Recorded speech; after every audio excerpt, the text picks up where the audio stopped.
안녕하세요. 에픽게임즈 코리아의 박창현입니다. 4.25가 드디어 출시가 되었는데요. 이번에도 이전 릴리즈와 동일하게 엄청나게 많은 변경점들이 추가가 되고 개선되었습니다. 오늘은 크게 프로그램과 아트로 나눠서 주요 변경점들 말씀드리겠습니다.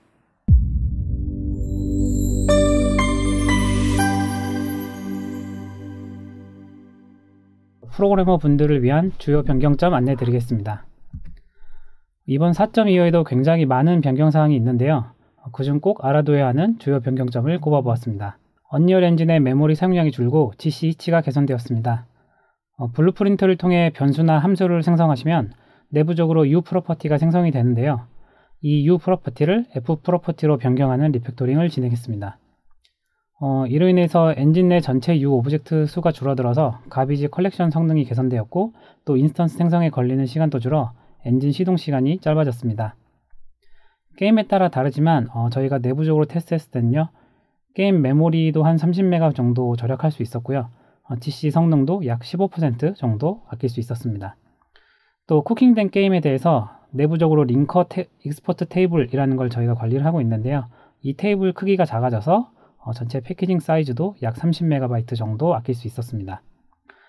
저희 리플렉션 시스템을 직접 수정하시는 경우가 아니라면 특별한 작업이 없이도 리팩토링의 이점을 활용하실 수 있습니다. 쉐이더 로딩 성능이 개선되었습니다. 이전에는 쉐이더와 관련되어 있는 리소스를 로드할 때 시리얼라이제이션 과정 중에 추가적인 CPU 연산이 꼭 필요했었는데요. 이번 수정으로 시리얼라이제이션만 하면 바로 엔진에서 사용 가능하도록 전반적인 세이브 및 로드 방식이 개선되었습니다. 이제 I/O만 완료되면 SS를 사용할 수 있어서 이전보다 훨씬 더 빨라졌는데요. 이 외에도 새로운 로더 패스 등 더 많은 개선 사항들이 4.25에 포함되어 있으니까요. 실제 에디터를 사용하시면서 성능 변화를 직접 체감해 보시면 좋을 것 같습니다. 언리얼 엔진 4.25에서 프로파일링이 더욱 쉬워졌습니다. 4.23에 도입된 언리얼 인사이트 기억하실 텐데요. 이제 프로파일링 할 수 있는 대상도 늘고 기능도 많이 추가되었습니다. 또 사용성도 일부 개선되었는데요. 실제 기능을 보면서 말씀드리도록 하겠습니다.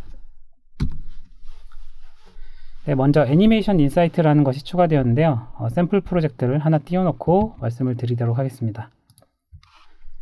네, 지금 보고 계시는 프로젝트는 저희가 작년에 있었던 시작해요 언리얼 2019에서 게임 어떻게 제작하는지에 대해서 알려드리기 위해 만든 샘플인데요. 간단하게 플레이를 해서 보여드리자면 플레이어가 있고요. 이 플레이어를 잡으러 다니는 봇 두 마리가 있는 걸 보실 수 있습니다. 그래서 제가 보이면은 저 봇들이 저를 쫓아와서 잡는 그런 술래잡기 게임이고요. 예전 같은 경우는 그 애니메이션의 어색한 부분이나 버그를 찾을 때 show debug animation 이라는 명령어를 사용하셨을 거예요. 실제로 보여드리면 show debug animation 이라는 것이 있고요. 보시면은 현재 분석하고 있는 대상이 녹색 박스로 씌워져 있고, 그 대상이 갖고 있는 애니메이션 관련된 스테이트들, 그 각종 프로퍼티들이 이렇게 텍스트 형태로 보이는 걸 보실 수 있습니다. 물론 페이지 업다운을 통해서 대상을 바꿀 수도 있는데요. 이게 텍스트 기반의 방식이다 보니까 이 순간의 문제가 아니라 전체적인 문맥상에서 어떤 일이 벌어졌을 때 원인을 찾는 데는 조금 문제가 있었어요. 그래서 이 한계를 해결하려고 저희가 애니메이션 인사이트라는 것을 추가를 했습니다. 네, 애니메이션 인사이트는 사용하시려면 먼저 플러그인을 좀 켜주셔야 되는데요. 네, 게임을 끄고 플러그인을 켜보도록 하겠습니다. 저는 시연을 위해서 미리 플러그인들을 켜두었는데요. 애니메이션 인사이트, 그리고 인사이트 데이터 소스 필터, 그리고 트레이스 데이터 필터링, 이렇게 3개의 플러그인을 켜주시면 되고요. 이 세 플러그인을 켜시고 에디터를 껐다가 키시면 창에 개발자 툴에 이제 새로운 메뉴가 2개 추가된 걸 볼 수 있습니다. 이 둘을 모두 켜보도록 할게요. 네, 먼저 트레이스 데이터 필터링 쪽 보시면 여기 이제 남기고 싶은 데이터들을 선택할 수 있도록 하는 창이 뜨는데요.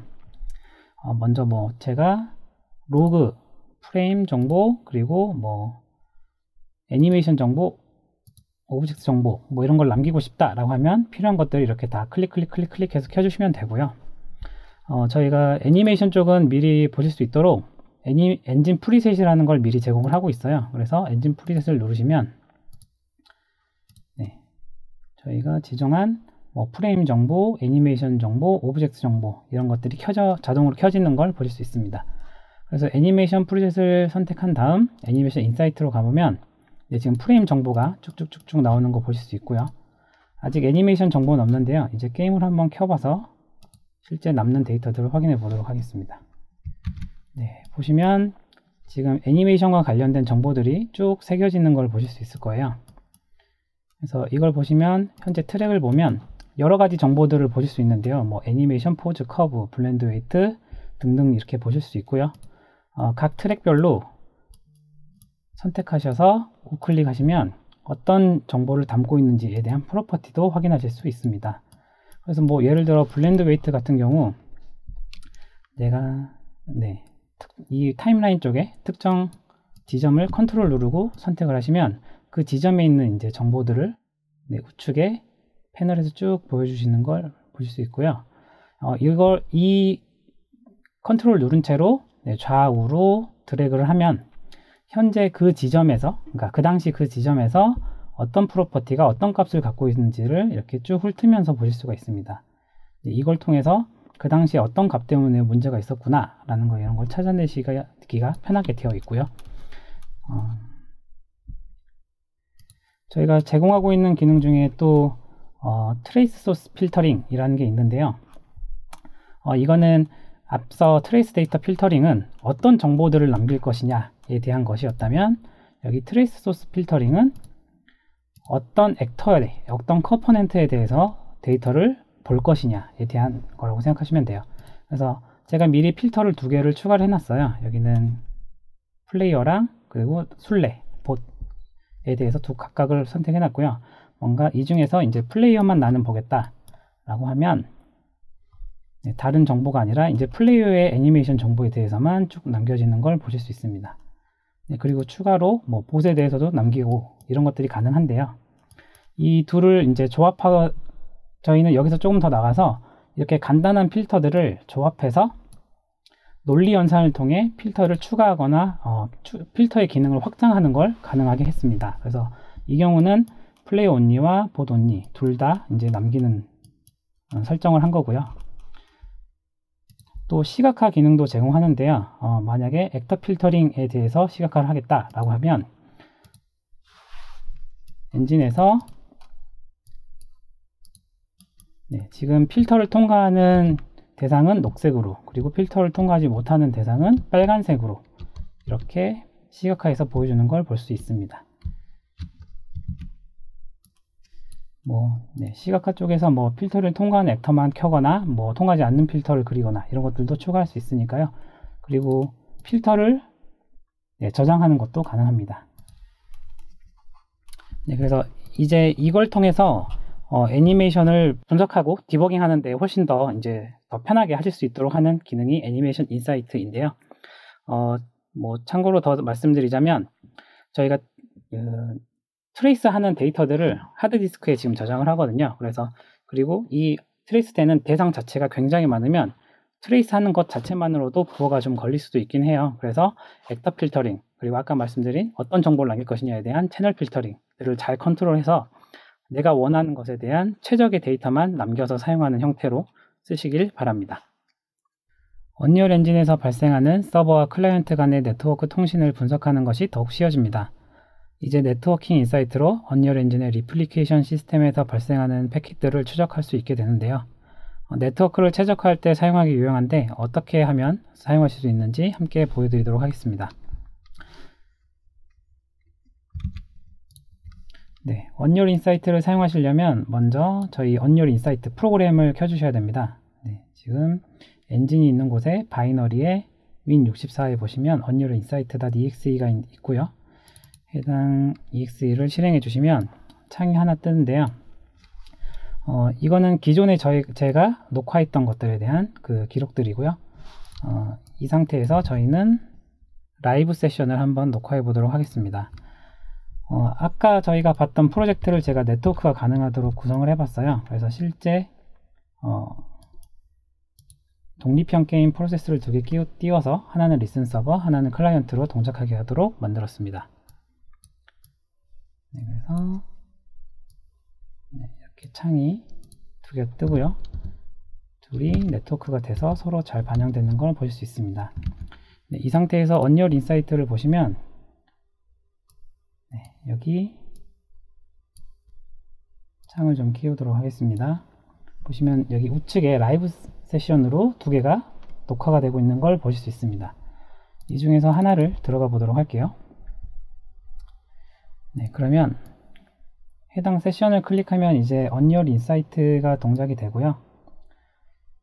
이 언리얼 인사이트의 여러 탭 중에 저희는 네트워킹 인사이트를 보도록 하겠습니다.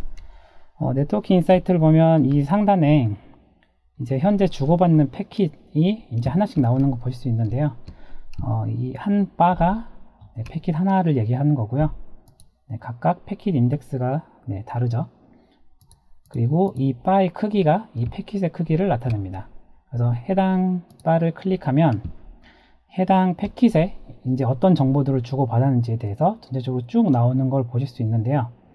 여기에 보시면 전체 패킷의 헤더가 있고요. 그 내부의 번치에 어떤 정보들을 주고받는지를 보실 수 있습니다.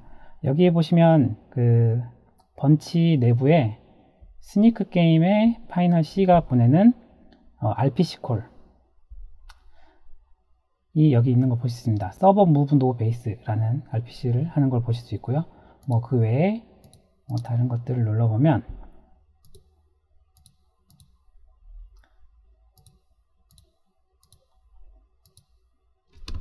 작은 것들을 뭐 하나씩 눌러볼게요.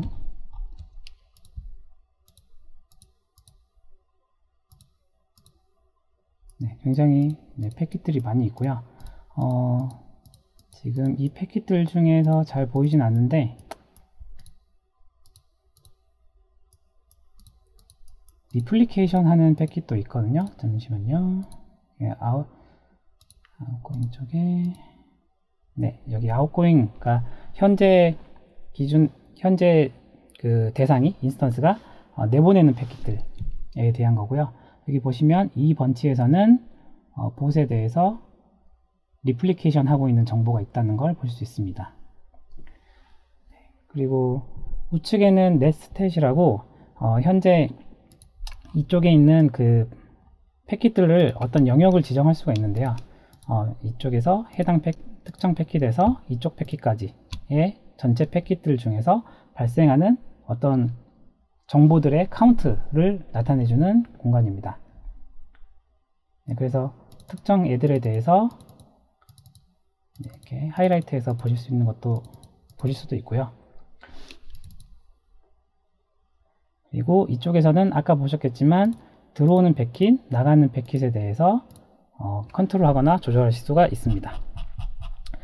이걸 활용하시면 지금 네트워크 상에서 발생하는 불필요한 통신들을 제거하거나 아니면은 뭐 이상한 패킷을 보내서 이상하게 동작하게 되는 부분들을 찾아서 추적해내거나 하는 것들을 하실 수 있습니다. 언리얼 인사이트 전반적으로 사용자 경험을 강화하기 위한 개선이 있었습니다. 이전에는 세션을 받고 저장하는 기능과 세션을 찾는 브라우저가 하나의 프로세스 상에서 실행되었었는데요. 그 경우 사용 시 문제가 생기면 두 기능 중에 어디에서 문제가 발생하는지 찾기가 어려웠습니다. 이제 두 기능을 완전히 다른 프로세스로 나눠서 안정성을 높였습니다. 또 타이밍 인사이트 내에서 사용에 편리하도록 기능을 추가를 했는데요. 이 부분은 화면을 보면서 말씀드리도록 하겠습니다. 언리얼 인사이트 브라우저이고요. 여기서 이제 세션들을 하나 찾아서 열어보도록 하겠습니다. 보시면 아시겠지만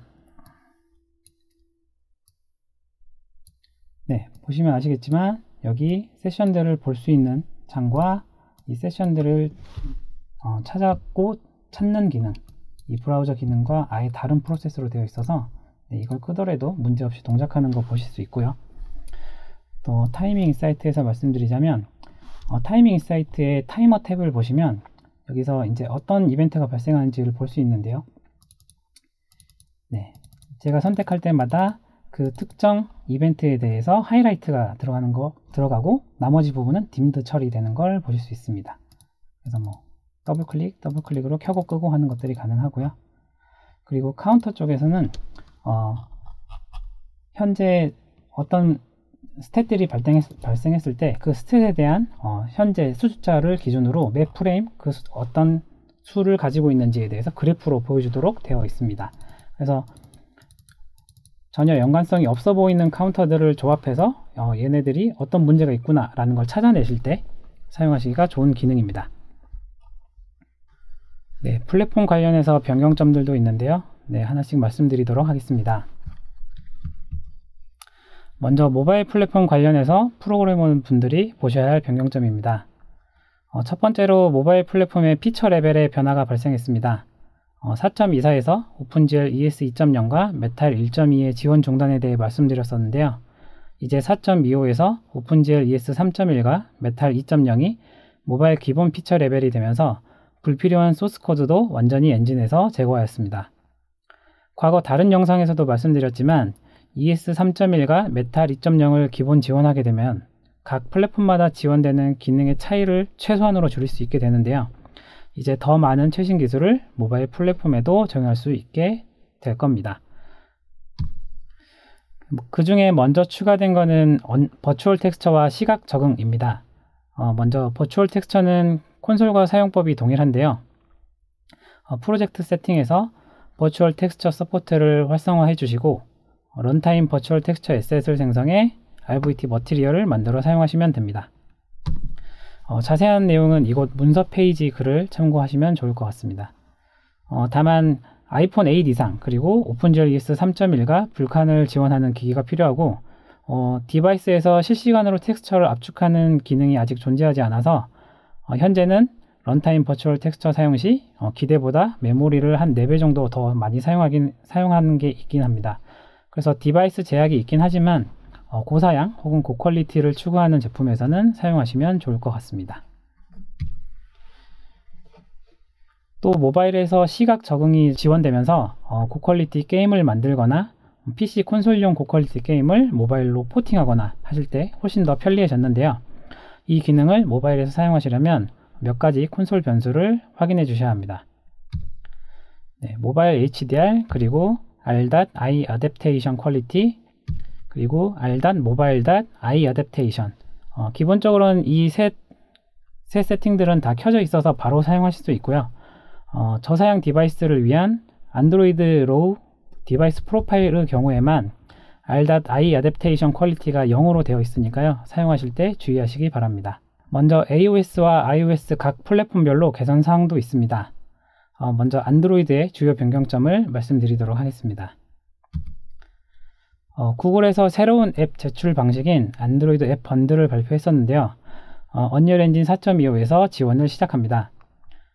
예전에는 구글에 제출하는 용으로 게임을 생성할 때 지원하는 아키텍처 ARM V6, V7, ARM64 이렇게 각각 APK를 생성해서 제출을 하셨어야 했는데요. 이제 하나의 안드로이드 앱 번들을 언리얼 엔진에서 생성해서 구글에 제출하면 구글 플레이에서 자동으로 사용자의 디바이스에 최적화된 형태의 앱을 생성해 내려받게 해주는 형태가 가능합니다. 또 앱 번들에서 유니버설 APK를 만들어서 모든 아키텍처에 대응하는 APK를 생성하는 것도 가능합니다. 또 안드로이드 게임 SDK를 지원하게 되면서 더 안정적인 프레임을 제공하면서 입력 지연 시간도 줄일 수 있게 되었습니다. 게임 SDK가 제공하는 첫 번째 기능인 안드로이드 프레임 페이싱 라이브러리를 활용해서 디스플레이 하드웨어의 갱신 주기에 맞춰 게임 내 렌더링 주기를 조절할 수 있게 된 것인데요. 이로 인해 유저들에게 더 나은 게임 경험을 제공할 수 있게 되었습니다. 4.25 엔진이 NDK21을 사용하게 되었습니다. 이제 안드로이드가 제공하는 최신의 보안 수정 그리고 최적화, 버그 픽스들이 반영된 NDK를 사용해서 더 안정적으로 게임을 구동할 수 있습니다. 또 NDK21부터 지원되는 롱텀 서포트로 더 안정화된 게임을 만들 수 있을 것으로 기대가 되는데요. NDK21을 사용하기 위해서는 기존과 다른 설정 방법이 필요합니다. 네, 이 과정은 저희 unrealengine.com의 블로그에 이미 올라가 있는데요. 간단히 보면서 말씀드리도록 하겠습니다. 네, 저희가 4.25 프리뷰에 맞춰서 올린 글이고요. 이 글을 간단히 요약드리자면 저희 이제 코드웍스와의 종속성을 완전히 제거해서 코드웍스를 설치할 필요 없이 안드로이드 스튜디오를 일반적으로 설치하듯이 설치해 주시고 저희가 제공하고 있는 배치 파일을 실행하셔서 NDK21을 설치해 주시면 됩니다. 네, 그리고 여러 엔진 버전을 사용하는 경우는 NDK도 여러 버전을 가지고 있을 수도 있는데요. 이 경우에는 프로젝트 세팅에서 NDK를 지정해 주셔야 됩니다. 4.24 이하 버전이시라면 NDK R14B를, 4.25 이상이시라면 NDK R21을 지정해 주시면 됩니다. 보다 자세한 내용은 이 블로그를 참고해 주시기 바랍니다. 애플이 올해 4월부터 제출되거나 업데이트되는 앱에 대해 런치 스크린용 스토리보드 사용을 강제하였습니다. 저희도 4.24.2에서 빠르게 해결이 필요한 경우를 지원하기 위해 임시 수정을 추가해 문제가 없도록 대응을 했었는데요. 해당 정책에 대한 공식적인 수정이 4.25에 적용되었습니다. 엔진이 제공하는 런치 스토리보드를 기본적으로 사용하게 되어 있고 원하는 경우 커스텀 런치 스토리보드를 적용할 수 있습니다. 커스텀 런치 스토리보드를 사용하려면 먼저 엑스코드를 통해 스토리보드를 생성해야 합니다.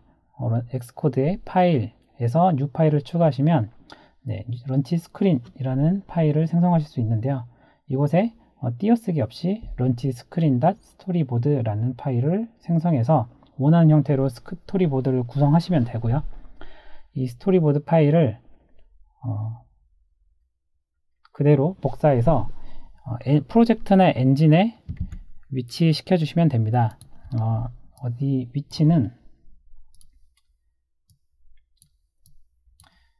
위치는 프로젝트나 엔진의 빌드, iOS의 리소스의 인터페이스에 이제 위치해 주시면 엔진이 패키징을 할 때 해당 위치에 존재하는 파일을 읽어서 자동으로 적용하는 형태로 동작합니다.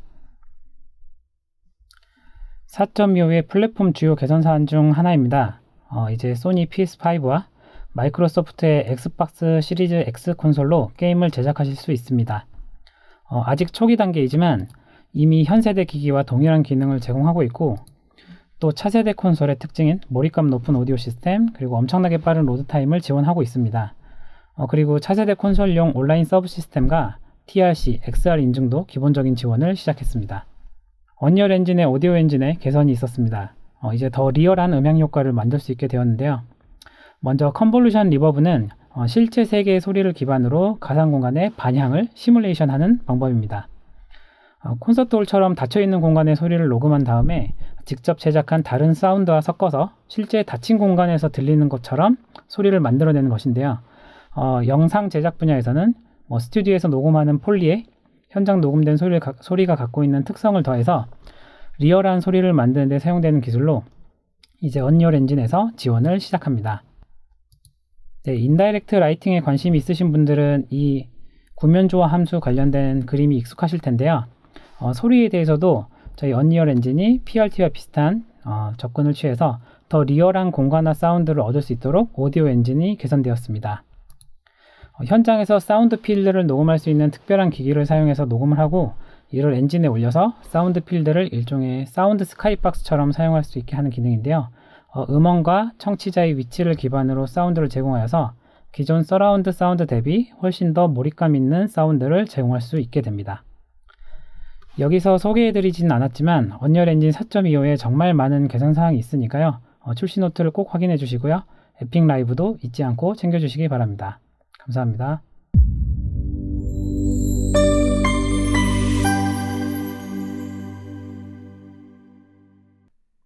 안녕하세요. 에픽게임즈 코리아 권호찬입니다. 4.25가 새롭게 릴리즈되었습니다. 매번 언리얼 엔진 새 버전이 릴리즈될 때마다 마찬가지지만 이번에도 프로젝트의 퀄리티를 높일 수 있는 다양한 새로운 기능들이 제공되고 기존에 제공되던 베타 버전들도 일부 정식으로 제공되게 되었습니다. 오늘 소개해드릴 4.25에 추가되거나 개선된 기능들 중에서 아트 기반의 작업자분들이나 M&E, AEC 같은 산업 분야 종사자분들에게 도움이 될 내용들을 말씀드리도록 하겠습니다. 4.25에서 추가되거나 개선된 기능들이 모두 다 말씀드리기에는 너무나 많기 때문에 중요한 내용 중심으로 말씀드리겠습니다.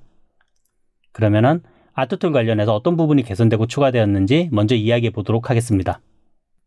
우선 드디어 나이아가라 비주얼 이펙트 툴이 프로덕션 레디 상태가 되었습니다.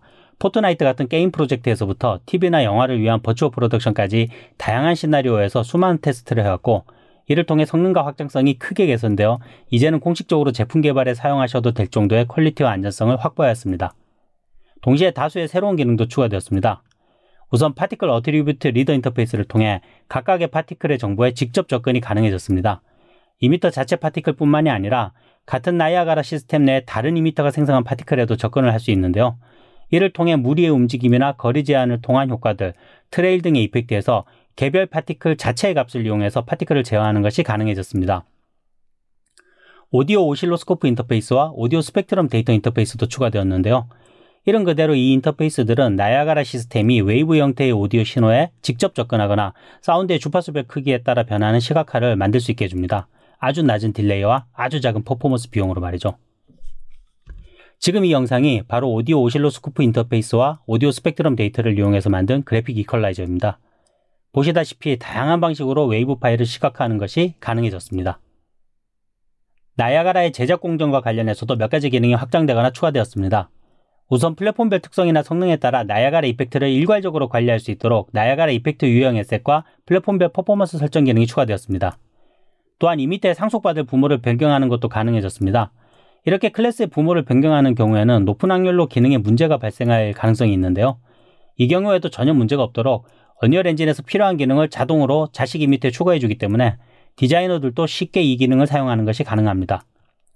4.25 버전부터는 유저 인터페이스도 상당 부분 개선되었습니다.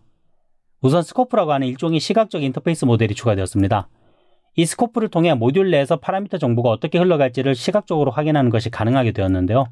더 중요한 점은 바로 이 스코프가 이전 버전까지 파라미터를 분류하기 위해 사용했던 네임스페이스를 대체하게 되었다는 점입니다. 네임스페이스에 따라 파라미터의 종류가 선언되고 분류되어서 해당 파라미터로 작동하던 이전 방식과는 달리 이제는 풀다운 메뉴를 통해 직접 파라미터를 분류하는 방식으로 변경되었습니다. 즉 스코프가 이전의 네임스페이스 분류를 완전히 대체하게 되었고, 덕분에 파라미터 사용이 훨씬 더 표준화되고 명확해지게 되었습니다.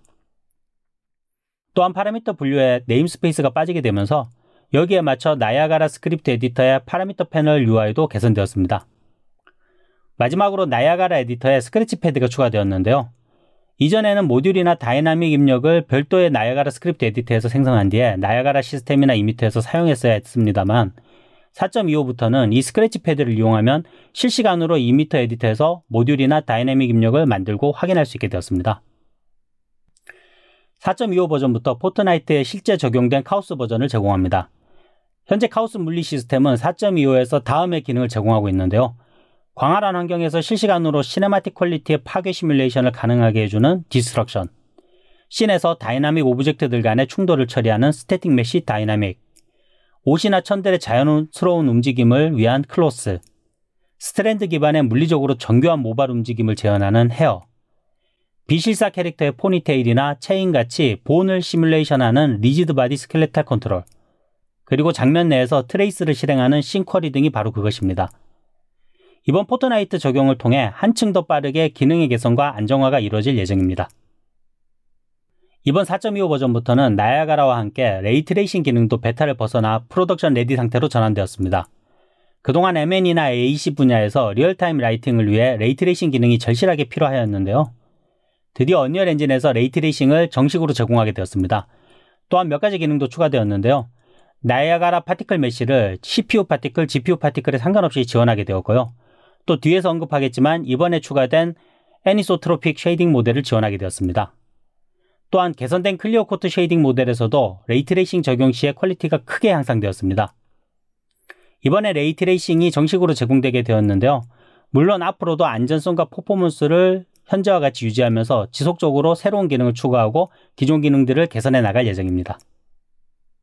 애니메이션 툴에서는 타임라인 부분이 완전히 재설계되었습니다. 보시면 아시겠지만 시퀀서의 타임라인과 동일한 룩앤필을 가지도록 변경되었는데요. 이 덕분에 언리얼 엔진에서 애니메이션 데이터를 처리할 때 일관된 인터페이스를 이용할 수 있게 되었습니다.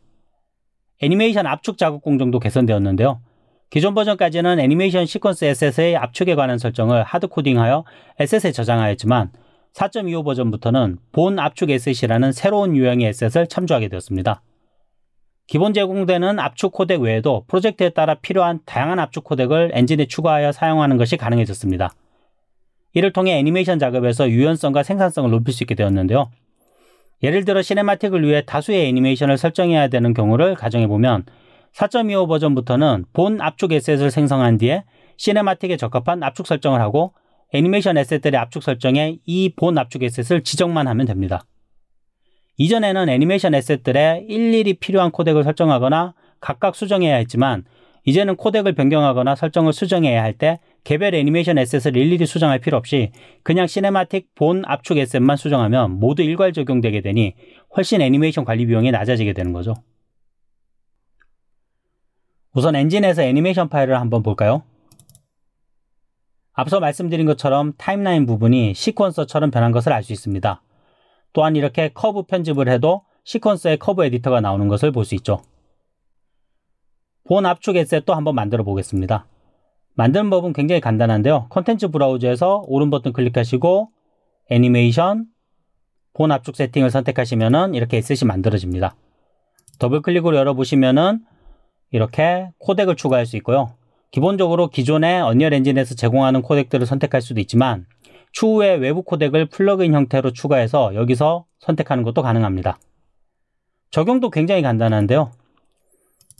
애니메이션 파일 하나 여시고 왼쪽에 이 에셋 디테일을 보시면은 압축 탭에 본 압축 세팅을 설정할 수 있는 칸이 있습니다. 여기에다가 방금 만든 본 압축 세팅 에셋을 집어넣으면은 그냥 적용됩니다. 컨트롤 릭은 비주얼 스크립팅을 이용하여 애니메이션 구동과 관련된 프로퍼티를 제어하는 리깅 시스템입니다. 간단히 이야기하면 자동화본이나 리타게팅, 풀바디 IK 같은 절차적 애니메이션을 생성할 수 있는데요. 물론 자동화본이나 리타게팅, IK 세팅 등은 이전에도 언리얼 엔진의 애니메이션 블루프린트에서 사용할 수 있었지만 컨트롤 릭을 사용하면 모든 절차적 리깅을 통합하여 관리가 가능하고 사용자 정의도 가능하며 스크립트를 이용하여 자신만의 프로젝트에 적합한 리깅을 만들어 적용하는 것 또한 가능하기 때문에 향후 언리얼 엔진 리깅 시스템의 메인이 될 예정입니다. 거기에 더해 이번 버전부터는 언리얼 엔진 에디터에서 컨트롤 릭으로 세팅된 캐릭터를 이용하여 애니메이션 에셋을 직접 만들 수 있게 되었습니다. 더 이상 애니메이션을 작업하는데 DCC 툴이 필수가 아니게 된 거죠. 물론 컨트롤 릭에서 애니메이션을 작업하는 데 필요한 세팅을 따로 해줘야 하고 또 당분간은 DCC 툴에서 작업하시는 것이 더 편하긴 하시겠지만 컨트롤 릭의 세팅에 따라서는 언리얼 엔진이 상당히 유용한 애니메이션 제작 도구로 사용이 가능하게 되었다는 점은 눈여겨볼 만합니다. 툴의 성능적인 측면에서도 이번 4.25 버전의 컨트롤 릭은 이전 버전 대비 속도는 20% 이상 빨라지고 메모리 사용량도 75%나 줄어들었습니다. 우선 엔진에서 컨트롤 릭을 한번 만들어 보겠습니다. 만드는 방법은 이전과 마찬가지로 콘텐츠 브라우저에서 오른 버튼 클릭하시고 애니메이션, 컨트롤 릭을 선택하시면 됩니다. 블루프린트 부모를 선택하게 되는데요. 컨트롤 릭을 부모로 선택하고 생성하시면은 이렇게 컨트롤 릭이 만들어집니다. 더블 클릭해서 열어보시면은 기존의 블루프린트라는 약간 다른 형태의 에디터를 보여주고 있죠. 이 컨트롤 릭을 이용해서 캐릭터 애니메이션이 가능하도록 IK와 FK 세팅을 하시면 애니메이션도 직접 만들 수 있는데요. 미리 세팅된 컨트롤 릭을 가지고 애니메이션 한번 만들어 보도록 하겠습니다. 자, 미리 세팅된 컨트롤 릭을 한번 열어보도록 하겠습니다. 보시는 것처럼 아주 간단하게 이 머리부터 몸은 FK로 세팅이 되어 있고요. 그 다음에 팔과 다리는 모두 IK로 세팅이 되어 있습니다. 자, 이렇게 움직여 보시면은 골반을 잡고 움직여 보시면은 잘 작동되어 있는 것을 알 수 있는데요. 자, 이 상태에서 한번 애니메이션을 만들어 보도록 하겠습니다. 만들어진 컨트롤 릭을 가지고 레벨에 배치하는 법은 아주 간단합니다. 컨트롤 릭을 드래그해서 레벨에 그냥 놓으시면 됩니다. 놓으시면은 자동으로 레벨 시퀀스가 생성되고 이 컨트롤 릭이 시퀀스에 추가되게 되는데요. 그리고 보시면 왼쪽에 애니메이션이란 창이 하나 새로 생겨서 제가 컨트롤 릭에서 세팅한 컨트롤러들을 다 이렇게 보여주게 됩니다. 자, 이 상태에서 애니메이션 한번 만들어 보죠. 우선 시간 관계상 복잡한 애니메이션은 어렵고요. 손을 들어서 움직이는 걸 한번 해볼까요? 자, 우선 첫 번째로 애니메이션을 주기 위해서는요. 오른손을 선택해서 컨트롤러 선택해서 키를 줬습니다. 키를 주고 프레임을 조금 옮겨서 손을 이렇게 위로 들도록 하겠습니다. 들고 손을 흔들어야 되니까 손바닥도 보이게 하겠습니다. 이렇게 보이게 해서 손바닥도 살짝 꺾어지게 하겠습니다. 자, 그 다음에 키가 생성되었는데요. 지금 보시면 아시겠지만 이 팔꿈치가 너무 뒤로 가 있어서 좀 부자연스럽죠. 그래서 이 IK용 폴도 0프레임에서 기본 자세에서 키를 하나 주고요. 기본 위치에 키를 하나 주고 똑같은 프레임에 얘를 움직여서 팔꿈치가 약간 밑으로 향하도록 하겠습니다. 자, 이렇게 해서 키를 주고요. 그 다음에 조금 옮겨서 이번에는 컨트롤러를 잡고 팔을 약간 이렇게 흔드는 것처럼 보여주도록 하겠습니다. 자, 보이시나요? 이 정도 하셨으면요. 그 다음에 이 해당 키들을 잡고 Alt 키를 누른 채로 드래그 하시면은 키가 그대로 복사됩니다. 그대로 복사되는 걸 알 수 있죠. 마찬가지로 전체를 잡고 조금 더 복사해 보도록 하겠습니다. 자, 조금 더 복사해 보고 마지막에는 손을 내리도록 하죠. 손을 내리기 위해서는 당연히 원래 초기 자세를 키를 가지고 Alt를 눌러서 이렇게 복사하도록 하겠습니다. 자, 실행해 볼까요? 자, 뭐 그렇게 정교하진 않지만 애니메이션이 된 걸 알 수 있죠. 자, 이 해당 애니메이션을 만든 다음에 컨트롤 릭에서 최상위의 컨트롤 릭 이 트랙을 선택하시고요. 오른 버튼 클릭하시면은 애니메이션 시퀀스 생성이 있습니다. 이 애니메이션 시퀀스 생성을 누르시면은 경로와 파일명을 지정할 수 있는데요. 적당한 경로를 지정하시고 이름을 create n이라고 지어보도록 하겠습니다. 확인 누르시고 콘텐츠 브라우저로 가시면요. create n이라는 애니메이션 에셋이 만들어진 것을 알 수 있습니다. 더블 클릭해서 열어보시면은 보시면 아시겠지만 실제로 키 애니메이션이 만들어진 것을 알 수 있죠. 사실 지금은 제가 직접 키를 잡았지만요. 세팅에 따라서는 이런 방식이 아니고 기존에 있는 키 애니메이션에 추가적으로 키를 더해서 수정하거나 혹은 다른 애니메이션들을 컨트롤 릭을 통해서 보완하거나 보정할 수도 있습니다. 4.24 버전에서 처음 추가된 헤어는 이번 4.25에서 워크플로우, 퍼포먼스, 라이팅 세 가지 부분에 대해 여러 가지 개선이 이루어졌습니다. 우선 워크플로우를 살펴보면 같은 UV 좌표를 공유하는 메시들은 그룸을 공유해서 사용하는 것이 가능해졌습니다. 또한 엔진의 임포트 후에 그룸 컴포넌트 옵션 안에 조절이 가능한 요소들이 늘어났는데요. 예를 들면 헤어 모근과 끝부분의 두께를 따로 조절하거나 헤어의 길이를 조절하는 등의 기능들이 추가되었습니다. 또한 나야가라 헤어가 따로 컴포넌트를 추가할 필요 없이 그룸 컴포넌트에 통합되었고 몇몇 옵션은 커브를 이용하여 머리카락 부위마다 유니크한 값을 설정하는 것이 가능해졌습니다. 그 외에도 복잡한 헤어 임포트 시에 에셋의 유효성과 예상 시간을 알려주기도 하고 몸과의 충돌 처리를 개선하였으며 새로운 방사형 기저 함수를 사용하는 헤어 보관 방식을 추가하였습니다. 퍼포먼스 분야에서는 전반적으로 렌더링 안전성과 속도가 향상되었습니다. 이는 물론 레이트레이싱 상태에서도 마찬가지입니다. 또 화면에서 헤어의 표시 크기가 변함에 따라 연속적으로 변하는 LOD가 적용되었고요. 클러스터 컬링을 이용하여 헤어를 더 작은 클러스터로 나눠서 더 정교하게 컬링되도록 합니다. 마지막으로 딜리버리 캐시 데이터를 이용하여 레벨의 로딩 시간도 줄였습니다. 라이팅 부분에서는 딥 오페시티 맵 없이도 GPU 기반의 스파스 복셀라제이션 구조를 지원하여 더 정확한 라이팅을 제공합니다. 또한 4.25 버전부터는 그룸 컴포넌트가 라이팅 채널도 지원하게 되어 이제 헤어에 필요한 라이트만 영향을 주도록 하는 것도 가능합니다. 헤어도 몇 가지 변경점을 알려드렸는데요. 엔진에서 한번 보겠습니다. 제일 달라진 점은 더 이상 나야가라 컴포넌트를 직접 적용할 필요 없이 그룸 에셋을 임포트 하시면 자동으로 적용된다는 점입니다. 한번 열어보도록 하겠습니다. 그룸 에셋을 이렇게 여시면요. 안에 창이 열리고 그 안에 이전에 나야가라 컴포넌트에서 조절하시던 물리 속성들을 여기서 다 직접 조절하게 되어 있습니다. 에픽 라이브를 통해 말씀드렸던 밴드 스티프니스랑 스티프니스 스케일도 여기서 조절할 수 있죠. 또한 이렇게 보시면은 이 다수의 옵션들이 기존의 숫자를 넣는 방식에서 이 커브를 이용해서 머리카락 시작부터 끝까지 영역에 따라서 자연스럽게 다양한 값을 줄 수 있도록 변화되었습니다. 그 외에도 자, 여기서 한번 보시면요. 이렇게 이전에 이 그룹 컴포넌트에서 조절할 수 있던 옵션들이 더 많이 늘었는데요. 예를 들면은 이 헤어의 전체적인 두께뿐만이 아니고 헤어의 시작 부분 스케일과 끝부분 스케일, 또 헤어의 길이 같은 것도 조절이 가능하게 되었죠. 헤어의 렌더링 퀄리티도 훨씬 좋아졌는데요. 지금 잘 보시면요. 이렇게 좀 보이시나요? 빛에 대한 이 헤어의 산란이 굉장히 물리적으로 정교하고 자연스러워졌습니다. 이 산란 같은 경우는요, 그냥 이 전체 덩어리로 계산되는 게 아니고 이 헤어 가닥가닥의 두께에 따라서 산란의 영역과 모습이 바뀌게 됩니다. 다음으로 렌더링 퀄리티 관련해서 향상된 점을 알아보도록 하겠습니다. 이번 언리얼 엔진 4.25에서는 몇 가지 쉐이딩 모델이 추가되거나 개선되었는데요. 첫 번째로 GGX 애니소트로픽 공식을 이용한 애니소트로픽 쉐이딩 모델을 지원하기 시작합니다. 이 머티리얼을 활성화하기 위해서는 프로젝트 세팅창에서 애니소트로픽 BRDF 사용 옵션을 활성화해야 합니다. 이미지에서 보시는 것처럼 자동차 브레이크 디스크 같은 헤어 패턴 처리된 금속의 표면이나 실제 헤어 재질에서 빛의 반응을 더욱 리얼하게 표현할 수 있게 되었습니다.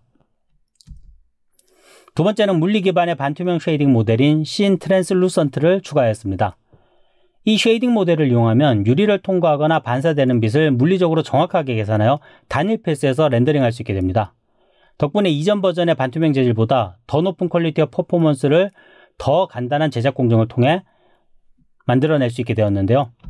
대표적인 예가 바로 자동차의 유리 재질입니다. 이전 버전에서는 보시는 이 스페큘러 하이라이트와 유리 색상을 동시에 표현하기 위해서는 별도의 오브젝트를 세팅해야 했고, 이 오브젝트 간의 소팅 오류를 방지하기 위해서는 복잡한 설정 과정을 거쳐야 했습니다. 하지만 4.25에서 추가된 이 신 트랜슬루선트 쉐이딩 모델을 사용하면 쉽고 빠르게 단일 패스로 자동차의 유리 재질을 만들 수가 있습니다. 이번 버전에서 클리어 코트 쉐이딩 모델도 물리적 정확도를 크게 개선하였습니다. 클리어 코트는 자동차 도색면 같은 코팅된 재질을 표현하기 위한 쉐이딩 모델로 이전 릴리즈에서도 아주 좋은 퀄리티를 보여주었는데요. 이번 버전에서는 쉐이딩 모델의 변경과 패스 트레이서 적용을 통해 전통적인 라이트맵 방식과 레이트레이싱 방식 모두에서 퀄리티가 크게 향상되었습니다. 또한 이번 버전에서는 환경 라이팅을 고려하여 설계되었기 때문에 이전과 동일한 환경 라이팅 상황에서도 방향성을 가진 라이트에 대한 감쇄와 프레넬 반응이 더욱 정확해졌습니다. 산업 분야를 위한 업데이트도 있는데요. 어떤 것들이 있는지 알아보도록 하겠습니다. 우선 하이 퀄리티 미디어 익스포트 기능이 추가되었습니다. 하이 퀄리티 미디어 익스포트는 현재 시퀀서에서 사용 중인 렌더 무비 기능을 대체할 새로운 기능으로 높은 퀄리티와 쉬운 파이프라인의 통합, 그리고 사용자 중심의 확장성을 제공하기 위해 개발되었습니다. 렌더 무비와 달리 높은 퀄리티의 안티 엘리어싱, 레디얼 모션 블러, 레이트레이싱의 노이즈 감소 같은 효과를 제공하여 높은 퀄리티로 작업의 결과물을 출력할 수 있게 되었고, 타일 렌더링을 적용하여 아주 높은 해상도의 결과물을 출력할 때 문제가 되던 GPU 메모리나 장치의 타임아웃 같은 제한도 해결할 수 있게 되었습니다. 또 반투명 이미지를 출력할 수도 있고 16비트 HDR 포맷으로 출력도 가능합니다. 퀄리티뿐만이 아니라 사용성 측면에서도 어도비 애프터 이펙트 같은 전통적인 렌더링 툴처럼 렌더 대기열을 통해 여러 시퀀스를 동시에 배치 렌더링하는 것이 가능합니다. 물론 이렇게 설정한 다양한 렌더 세팅은 독립된 하나의 S로 저장해서 언제든 재활용할 수도 있습니다. 단 현재 하이 퀄리티 미디어 익스포트 기능은 베타 버전으로 아직까지 현재 시퀀스의 렌더 무비 기능을 완전히 대체하지는 못하고 있기 때문에 현재는 시퀀스의 렌더 무비를 기본으로 제공하고 있습니다. 빠른 시간 안에 이 하이 퀄리티 미디어 익스포트가 프로덕션 레디 상태가 되도록 에픽게임즈에서 개발 중이니 많은 기대 부탁드리겠습니다. 엔진에서 하이 퀄리티 미디어 익스포트 기능을 사용하기 위해서는요, 왼쪽 위에 있는 창에서 시네마틱, 무비 렌더 대기열을 누르시면 됩니다. 이렇게 생긴 인터페이스를 가지고 있고요. 여기 있는 렌더 추가 버튼을 누르시면은 이 레벨뿐만이 아니라 프로젝트에 있는 시퀀스 파일을 여러 개 이런 식으로 추가할 수 있습니다. 추가하신 다음에 이 세팅을 누르셔서 각각의 시퀀스에 맞는, 테이크에 맞는 옵션들을 설정하시고요. 그리고 마지막으로 로컬이나 원격으로 렌더링을 걸면 이 추가된 시퀀스들을 한꺼번에 배치 렌더해 주게 됩니다. 또한 여기 있는 이 세팅 같은 경우도요, 매번 세팅을 새로 설정할 필요 없이 이 프리셋으로 저장을 하시면요, 나중에 필요한 경우에 따라서 이런 식으로 세팅치를 저장해 놓고 불러다 쓸 수 있게 됩니다. 두 번째 추가된 산업 분야를 위한 기능은 바로 라이다 포인트 클라우드입니다. 다들 아시다시피 최근에는 라이다를 사용하여 현실 세계를 스캔하는 경우가 아주 많아졌습니다. 도시나 문화재를 라이다를 이용하여 디지털로 스캔하기도 하고 자율주행에서 차량들이 라이다를 사용하여 주변 상황을 인지하기도 합니다. 멀리 볼 필요 없이 가까이 있는 집에 있는 로봇 청소기조차도 라이다 센서를 이용해서 집안을 인식하고 있죠.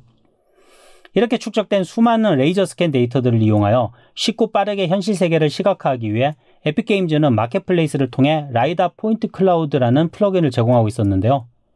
이번 4.25 버전부터 이 플러그인이 엔진에 통합되면서 이전 버전에 비해 퍼포먼스와 퀄리티가 크게 향상되었습니다.